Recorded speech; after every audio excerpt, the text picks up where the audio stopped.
Introduce you to a man they call the world's most daring escape artist. Dean Gunnarson, originally from Winnipeg, said he wanted to be the next Harry Houdini, and well, I think indeed you have lived up to that title. A brand new show on OLN called Escape or Die. Dean joining us this morning. Really nice to meet you. Good morning. I'm happy to be here, and hey, congratulations to the Flames. I mean, that's exciting to be in Calgary this morning. Yeah, they escaped the first round. They did, and they're going to do second. some more escaping. I hope so. I want to talk about, first of all, how you became interested in Harry Houdini and that world. You know, just like kids watch, I'm sure there's kids out there watching the Flames and inspired, I want to be a great hockey player. My mom bought me a book on Houdini when I was 10 years old. Right. And it just, you know, I read about this man that traveled around the world, getting out of handcuffs, straitjackets, doing the impossible. And as a kid, you know, growing up on the prairies in Winnipeg, it's like, wow.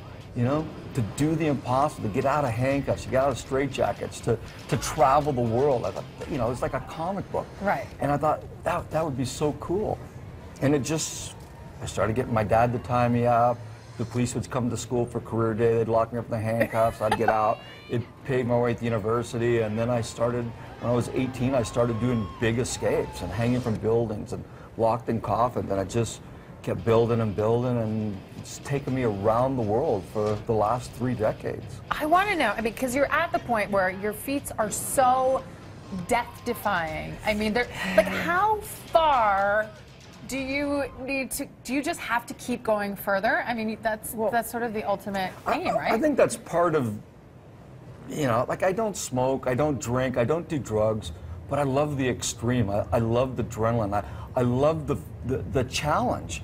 And so on my new documentary series, Escape or Die, each one is a challenge. It's an obstacle. And, you know, it's not a magic trick. I mean, you don't know how it's going to end. When I'm chained to the tracks of a roller coaster, and this roller coaster is whipping at me at, you know, 65, 70 miles an hour, 100 kilometers, you don't know if you're going to get out.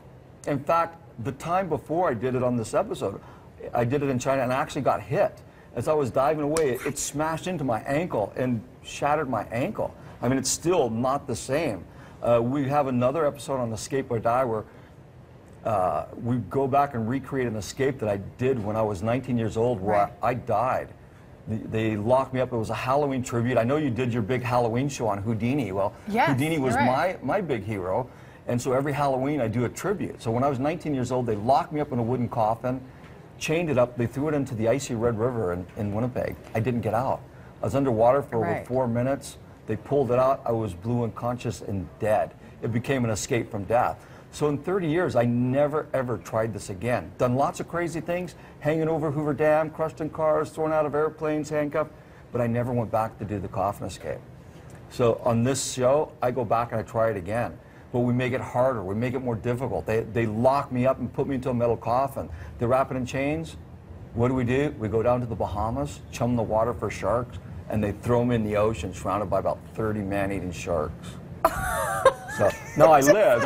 I came back. I came back with most of my body parts and stuff, but I mean, I mean, how many times, can you even count at this point, because you've had such a long and incredible career, can you count how many times you've been really close to death? Not on my fingers, but I mean, it's a job. Like hockey players get hurt and banged up. You know, there's not a part of my body that I haven't broken or banged up, or, you know, from my toes, my knees, my teeth, my ribs, you know, my hearing, you know, it's just dying. It's part of the profession. But when you love something so much, it doesn't matter. You know, you push through it, and you know, and that's what the show documents.